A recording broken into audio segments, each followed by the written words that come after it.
স্বাগতম জনাইছো স্কুটিৰ পৰা বঞ্চিত ছাত্ৰীসকলৰ কাৰণে ভাল খবৰ। বঞ্চিত ছাত্ৰীসকলে লাভ কৰিব বিনামূলীয়াকৈ স্কুটি আৰু যোগ্যতা থকা ছাত্ৰীক পুনৰ অনলাইন যোগে আবেদন কৰাৰ আহ্বান কৰিছে শিক্ষামন্ত্ৰীগৰাকীয়ে।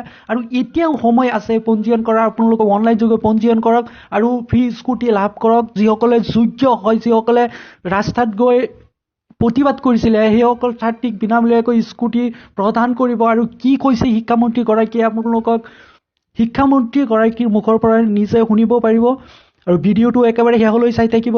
আৰু যদি আমাৰ চেনেলটো তেতিয়ালৈকে নতুন হৈ আছে, প্লিজ চেনেলটো ছাবস্ক্ৰাইব কৰি কাষত থকা বেল আইকনটো প্ৰেছ কৰি দিব।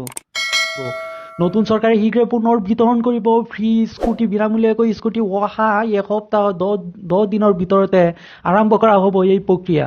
আৰু বিনামূলীয়া স্কুটি বিতৰণৰ ক্ষেত্ৰত গুৰুত্বপূৰ্ণ সিদ্ধান্ত গ্ৰহণ কৰিছে ৰাজ্য চৰকাৰে। মুখ্যমন্ত্ৰী হিমন্ত বিশ্ব শৰ্মাই গ্ৰহণ কৰিছে বিশেষ তৎপৰতা। আৰু স্কুটিসমূহ নষ্ট নহয় শীঘ্ৰেই বিতৰণ কৰা হ'ব। বঞ্চিত ছাত্ৰ ছাত্ৰীসকলে লাভ কৰিব বিনামূলীয়া স্কুটি। আৰু ছাত্ৰীসকলক এই প্ৰতিশ্ৰুতি শিক্ষামন্ত্ৰী ৰণোজ পেগুৰ। যোগ্যতা থকা ছাত্ৰক পুনৰ অনলাইন যোগে আবেদন কৰাৰ আহ্বান জনাইছে শিক্ষামন্ত্ৰীগৰাকীয়ে। আৰু অনুমোদিত ছাত্ৰীসকলে বৰ্তমান লাভ কৰিব বিনামূলীয়া স্কুটি। আৰু হিতাধিকাৰীৰ বিপৰীতে মজুত আছে স্কুটি। আৰু নতুন চৰকাৰে শীঘ্ৰে পুনৰ স্কুটি বিতৰণ কৰিব। আৰু শিক্ষামন্ত্ৰীগৰাকীয়ে এই সন্দৰ্ভত কি কৈছে আপোনালোকে নিজে শুনি লওক। লগতে নিৰ্বাচনী আচৰণ বিধিও প্ৰযোজ্য হৈছিল। এই দুটা কাৰণতে স্কুটিসমূহ বিতৰণ প্ৰক্ৰিয়াটো সম্পূৰ্ণ নহ'ল। আৰু এতিয়া আমি সংকল্প লৈছোঁ অহা এসপ্তাহ 10 দিনৰ ভিতৰতে এই প্ৰক্ৰিয়াটো আৰম্ভ হৈ যাব। ইতিমধ্যে আজি আমি ব্যৱস্থা গ্ৰহণ কৰিলোঁ। মাননীয় মুখ্যমন্ত্ৰী ডাঙৰীয়াই তেখেতে নিজে তৎপৰতা অৱলম্বন কৰিছে। গতিকে স্কুটিসমূহ নষ্ট নহয়, স্কুটিসমূহ বিতৰণ হ'ব। যিসকল বঞ্চিত, এইটো গোটেইটো আবেদন ভিত্তিক। যদি কোনোবা যোগ্যতা অৰ্জন কৰিছে, আবেদন কৰা নাই, তেতিয়াহ'লেতো আমি তেখেতক হিতাধিকাৰী হিচাপে নিৰ্বাচিত কৰিব পৰা নাই। গতিকে গোটেই যে আপোনাৰ পৰীক্ষাৰ ৰিজাল্টটোৰ ওপৰত ভিত্তি কৰি কোনোবাই যদি ঘৰত বহি থাকেতো তেনেকৈ নহ'ব। আপুনি তাৰ কাৰণে আবেদন কৰিব লাগিব, যে আবেদন ভিত্তিকহে আমি সিদ্ধান্তসমূহ গ্ৰহণ কৰিছোঁ। আৰু এতিয়াও যিসকল বঞ্চিত হৈ আছে, মই তেখেতসকলক আবেদন কৰিবৰ কাৰণে অনুৰোধ জনাইছোঁ। চৰকাৰে সিদ্ধান্ত গ্ৰহণ কৰিব। আৰু এতিয়া যিখিনি স্কুটি আছে, এই স্কুটিখিনিৰ বিপৰীতে হিতাধিকাৰীৰ তালিকা আমাৰ লগত এপ্ৰুভ হৈ আছে।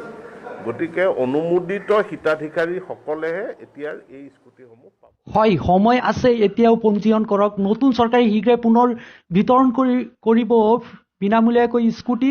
আৰু অহা সপ্তাহ 10 দিনৰ ভিতৰতে আৰম্ভ কৰা হ'ব এই প্ৰক্ৰিয়া।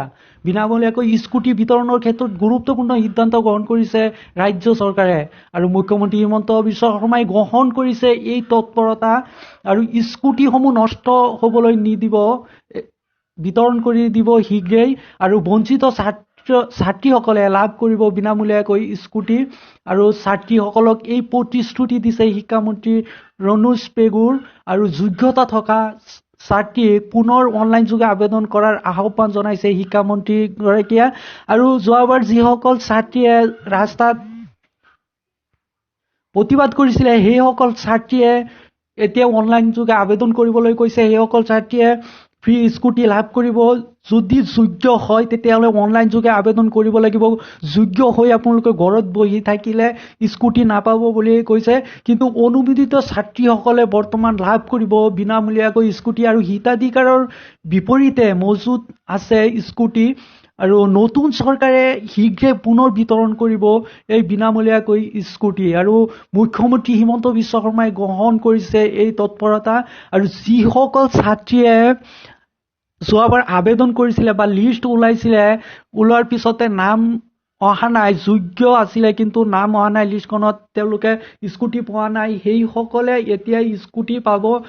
যদি যোগ্য হয় তেতিয়াহ'লে আবেদন কৰক, নহ'লে ঘৰত বহি থাকিলে নহ'ব। আবেদন কৰিলেহে আপোনালোকে ফ্ৰী স্কুটিখন পাব।